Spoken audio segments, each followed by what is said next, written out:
cheti cha sukari ya Nzoia na Mumias anazindua. Dear viewer, welcome to yet another series of our Dokiza TV podcasts. Always remember our regular themes are leadership, governance, and education. Our podcast today focuses on Kenya's political earthquake.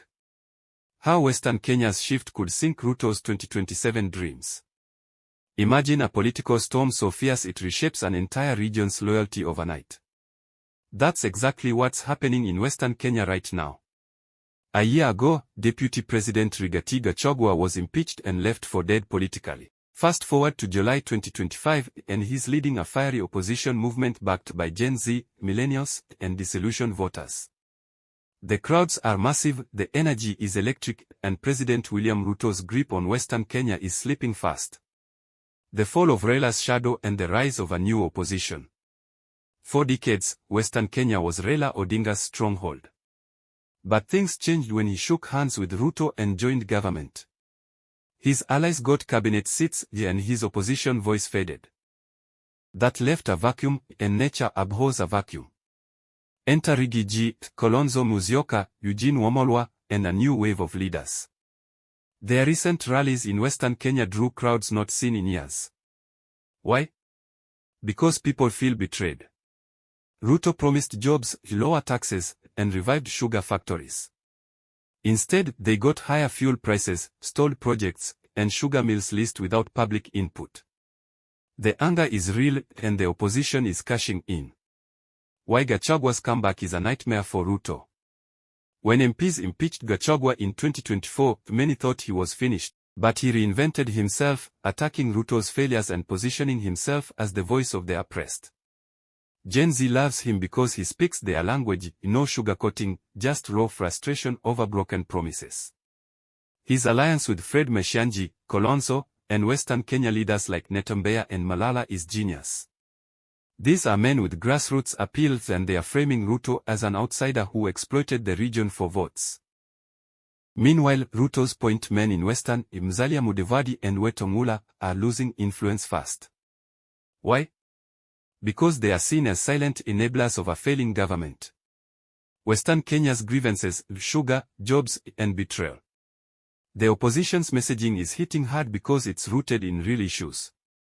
Sugar sector betrayal, Mumias and other factories were leased without transparency, leaving farmers furious. Stalled projects, roads and hospitals promised in 2022 are still incomplete. Marginalization, few Western Kenya leaders hold powerful positions in Ruto's government. Mudavadi and Wetangula's silence, they are accused of being yes-men while their people suffer. This frustration is turning into a political revolt. And if Western Kenya shifts its votes in 2027, Ruto's path to re-election gets much harder. Gen Z and millennials, the kingmakers. Nearly 75% of voters are under 35. They are digital, impatient, and demand accountability. Ruto won them in 2022 with hashtags and promises. Now, they feel scammed. Gachagua's team gets this. Their rallies are heavy on social media, memes, and direct attacks on Ruto's unfulfilled pledges.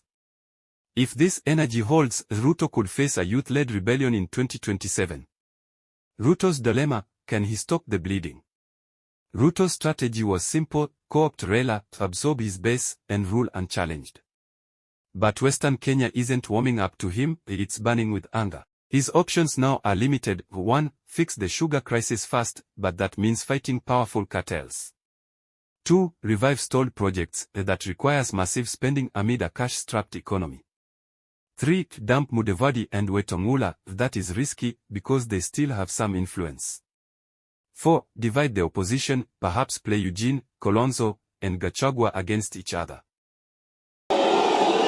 Vilevile, tuko na kigogo, anaitwa Muhisa Kitui. Sasa jameni, leo nimewaletea wageni. Tumetembea Kenya nzima. Kule Ukambani, watu wanasema ni one term. Kule Mlimani, watu wanasema ni one term. Kule kwa Wakisii, watu wanasema ni one term. Kule kwa Wamasai, watu wanasema ni one term. nimekuja hapa Ingo. Nyinyi watu wa Ingo, munasema aje jameni? Munasema nyinyi ni one term. Sasa but time is running out. If the opposition stays united, Ruto could lose Western Kenya completely. And without Western, his 2027 math gets shaky. Conclusion, a new political dawn. Western Kenya's political earthquake is just beginning. The crowds cheering Gachagua and Kalonzo aren't just protesting, they are sending a message. Ruto's promises have expired, Raila's influence is fading, and a new opposition is rising. Will this alliance hold? Can Ruto regain trust? One thing's clear, the 2027 election won't be like 2022. The stakes are higher, the players are bolder, and the voters, they are wide awake. That is our take, but what do you think? Is Ruto's presidency in trouble? Could Gachagua really be the next big thing? Drop your thoughts below, and don't forget to like and subscribe for more hard-hitting political analysis. Goodbye for now. hapa ni one term. Harambee! Wewe Ruto